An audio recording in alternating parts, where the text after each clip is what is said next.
dẹp dẹp ghép lại ghép quên bỏ cái này ra không đã cháu chỉ đang cân dương ngon á. Không ngon à? Phải chưa?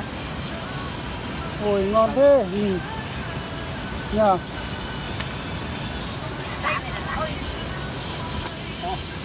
Không ngon đâu.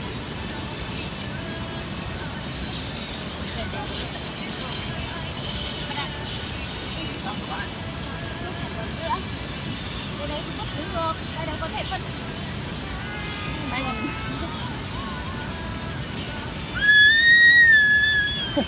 Làm sao? thôi đi Đấy.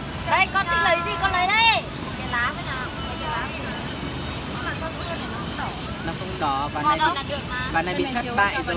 ngọt ngọt mà ngọt này lắm từng ở đâu rồi từng phải đỏ Ngọt là người ta tiêm thuốc.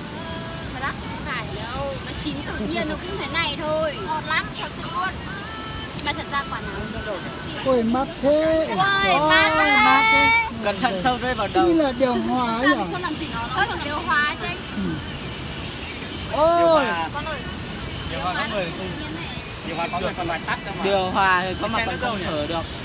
Cái nữa còn không? Đây anh.